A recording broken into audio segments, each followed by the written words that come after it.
दोस्तों, मेरे YouTube channel Varun Mridha creations में आपका स्वागत है। खदान के एक हिस्से से दूसरे तक सामग्री ले जाने के लिए खनन स्थलों पर डंप ट्रकों का उपयोग किया जाता है।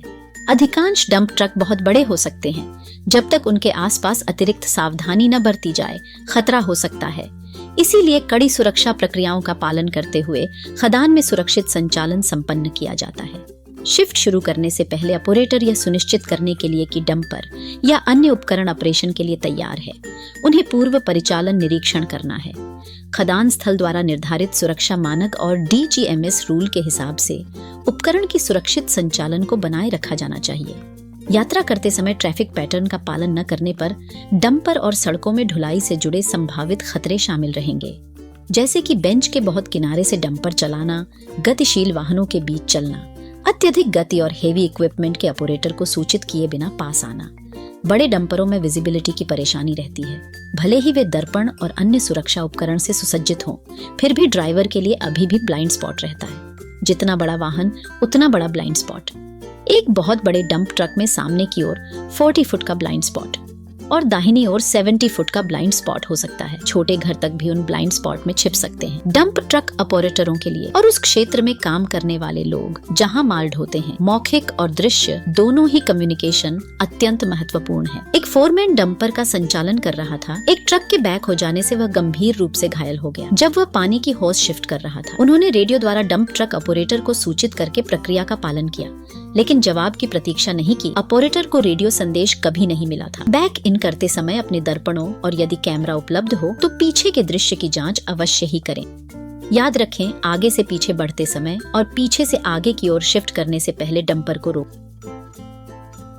सुनिश्चित करें कि जैसे ही आप लोड करने की स्थिति में वापस आते हैं, आपके पहिए सीधे हैं। जब लोडर ऑपरेटर संकेत देता है कि आप सही पोजीशन पर हैं, तब गियर सिलेक्टर को न्यूट्रल में रखें और पार्किंग ब्रेक को सेट करें। ज्यादा ग्रेडिंग वाला रोड कई ढुलाई दुर्घटनाओं को योगदान करता है। हॉल रोड उपकरणों की क्षमताओं के साथ उनका उपयोग के हिसाब से ग्रेड संगत होना चाहिए। सुनिश्चित करें कि आप अधिकतम ग्रेड जानते हैं और यह भी कि किस गति से आपका भरा हुआ डंप ट्रक यात्रा कर सकता है। लंबे ग्रेड में नीचे जाने का एक सामान्य थंब रूल है। डाउन ग्रेड में जिस गियर से नीचे ले जाना है, उसी गियर से आप ग्रेड में ऊपर आए। हाँ, मशीनें और शर्तें अलग होंगी, इसलिए आपकी मशीन के स्पेशल जानकारी लिए ऑपरेटर मशीन मैनुअल की जाँच करें। हमेशा सुरक्षित गति बनाए रखें और सेफ कंडीशन के लिए दूरी का पालन करें। हमेशा मौसम की स्थिति, रोड विजिबिलिटी और ट्रैफिक पर विचार करें। आपके लोडेड डंपर को रुकने की दूरी के प्रति सदैव सचेत रहें। डंपर को स्मूथ तरीके से तेज और धीमा करें। आपके माइंस में डंपिंग प्रक्रियाओं का पालन करें। हमेशा डंप एरिया के आसपास लोगों और ट्रैफिक की जांच करें। यदि आपका डंप एरिया किनारे पर है तो ढलान पर दरारों, टॉप एज के साथ अत्यधिक खड़ी ढलानें और धंसा हुआ या नरम क्षेत्र के लिए डंप एरिया का निरीक्षण करें। आपके डंपर का वजन एक अस्थिर किनारा के पास होने से इसे ढीला करके तोड़ने के लिए पर्याप्त हो सकता है। बारिश, पिघलती बर्फ और ठंड से डंप क्षेत्र कमजोर हो सकता है और डंपिंग एरिया में अस्थिर ढलानों का कारण बनता है। डंपिंग एरिया समतल होना चाहिए या किनारे की ओर थोड़ा ऊपर की ओर ढलान वाला होना चाहिए। इससे जैसे ही आप बैकअप लेते हैं, तब डंपर को नियंत्रण करना आसान हो जाएगा। लोड को झकझोरने से रोकने के लिए विंडरो को एक वक्त पर एक पहिए के कोण पर क्रॉस करें। जब भी संभव हो, डंप साइट पर बाईं ओर से ही जाएं। बर्म से कम एक डंपर की चौड़ाई जितनी दूर रखें। यदि बर्म या बम्पर ब्लॉक अगर अपनी जगह पे नहीं है, तो उपयुक्त सुपरवाइजर से संपर्क करें। डंप में वापस जाने के लिए अपनी बारी बनाएं। डंप एज कोन ओवरलोडिंग से बचने के लिए डंपिंग क्षेत्र से बर्म में कम से कम एक डंपर की चौड़ाई दूर से डंप करें। टकराव या डंप क्षेत्र को कमजोर करने से रोकने में मदद के लिए अपने और अन्य डंपिंग ट्रक के बीच सुरक्षित दूरी बनाए रखें। इसके बीच आमतौर पर एक ट्रक की लंबाई होती है। डंपर बैक करते समय अपने दर्पणों और कैमरा से पीछे के दृश्य की जांच करें। इस स्थिति में डंपिंग बर्म तरफ बैक करते समय लंबवत या थोड़ा सा कोण इस प्रकार का ले कि डंपर का बायां पिछला टायर पहले बर्म के पास पहुंचे। इससे आपको बर्म के माध्यम से डंपर पोजीशन में मदद मिलेगी। धीरे धीरे बैकअप लें और डंप पॉइंट पर रुकने के लिए धीरे धीरे। इससे ट्रक के पिछले एक्सल को ओवरलोड करने से बचाव होता है।